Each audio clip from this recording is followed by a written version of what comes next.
बच्चों, आज हम बताने वाले हैं लिंग निर्धारण यानी सेक्स डिटर्मिनेशन। बहुत सारे बच्चे पूछ रहे थे, सर ये बताओ माँ के गर्भाशय में किस तरह से लड़का और लड़की बनती है, उसकी क्या प्रक्रिया होती है। इसलिए मैं यह चैप्टर लेकर के आपके बीच में उपस्थित हुआ हूँ। सबसे पहले मैं आपको बताता हूँ कि लिंग निर्धारण क्या है। What is sex determination. आइए जानते हैं। सबसे पहले जो लिंग निर्धारण होता है ये है गुणसूत्रों द्वारा होता है, और आपको पता है कि ये गुणसूत्र जो होते हैं ये है नर और मादा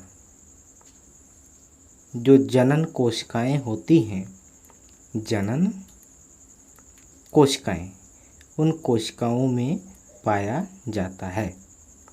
ठीक है ना। ये नर जनन कोशिका में पाया जाता है और इनकी जो संख्या होती है अर्थात क्रोमोसोम की जो संख्या होती है, गुणसूत्रों की जो संख्या होती है वो 23 जोड़े होती है।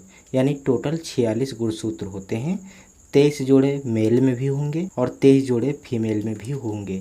यानी आप इस तरह से भी कह सकते हो कि शुक्राणु में भी 23 जोड़े क्रोमोसोम पाए जाते हैं और अंडाणु में भी 23 जोड़े क्रोमोसोम या गुणसूत्र पाए जाते हैं। तो 23 जोड़े मिला करके दोनों में पाए जाते हैं, अर्थात 46 गुणसूत्र दोनों में पाए जाते हैं।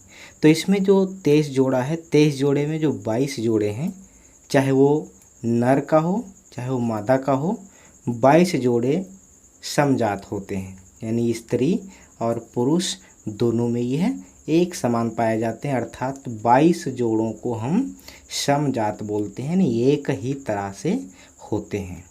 तो यह जो 22 जोड़े होते हैं यह लिंग निर्धारण में प्रतिभाग नहीं करते हैं।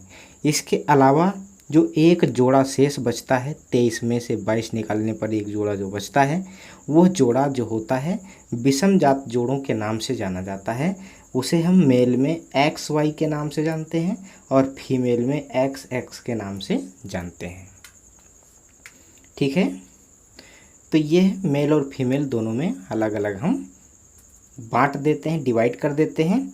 और यहाँ लिखा है कि यही लिंग निर्धारण करते हैं। तो लिंग निर्धारण कैसे करते हैं ये तो आपने जाना कि 23 जोड़े क्रोमोसोम होते हैं जो कहाँ नर जनन कोशिका और मादा जनन कोशिकाओं में क्रमशः पाए जाते हैं, जिसमें 22 जोड़े जो होते हैं वो स्त्री पुरुष दोनों में समान होते हैं और यह समजात भी कहलाते हैं। शेष बचते हैं एक जोड़े, तो इन्हें विषमजात के नाम से जाना जाता है, जो XY और XX से दर्शाया जाता है। आइए देखते हैं कि कैसे लिंग का निर्धारण होता है। यहाँ मैंने लिख रखा है कि गुणसूत्र नर एवं मादा के जनन कोशिका अर्थात शुक्राणु व अंडाणु में पाए जाते हैं। समझ गए। अब हम आगे बढ़ते हैं। यह प्रक्रिया मैं उस समय की बता रहा हूँ जिस समय कोई माँ गर्भ धारण करती है। तो गर्भ धारण करने के दौरान कौन से क्रोमोसोम, कौन से गुणसूत्र किस गुणसूत्र से निषेचन करके मिल रहे हैं और किस प्रकार का लिंग निर्धारित हो रहा है, यानी भ्रूण लड़का बनेगा या लड़की बनेगी, इस चीज़ का निर्धारण यहीं माँ के गर्भाशय में होता है। अब देखिए, यहाँ मैंने लिखा पुरुष मेल, स्त्री फीमेल। अभी एक एक जोड़ा जो क्रोमोसोम दर्शाया था उसे मैंने यहाँ लिखा है। पुरुष में XY जो कि विषमजात कहलाते हैं ये गुणसूत्र, और स्त्री में यानी फीमेल में XX ये समजात कहलाते हैं गुणसूत्र।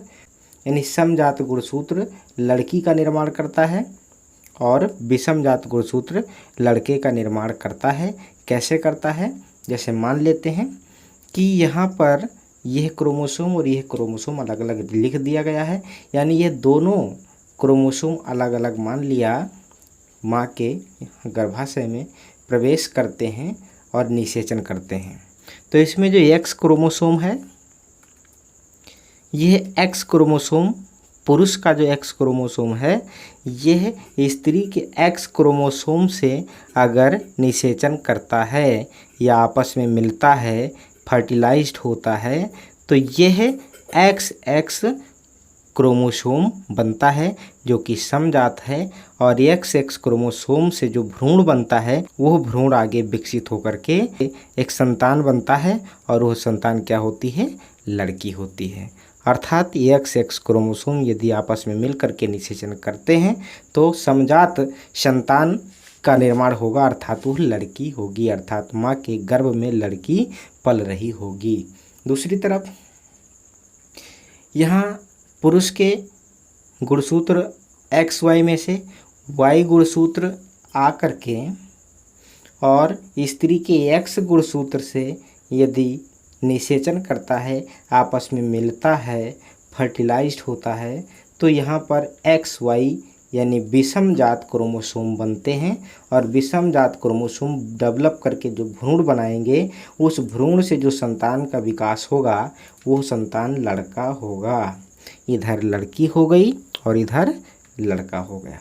तो लड़का और लड़की इस तरह से माँ के गर्भाशय में यौवनस के बाद भ्रूण और भ्रूण से शिशु के रूप में विकसित होते हैं, और माँ के गर्भाशय में इनका विकास होता है, और बाद में 270 दिन बाद अर्थात 9 महीने में माँ अपने शिशु को जन्म देती है।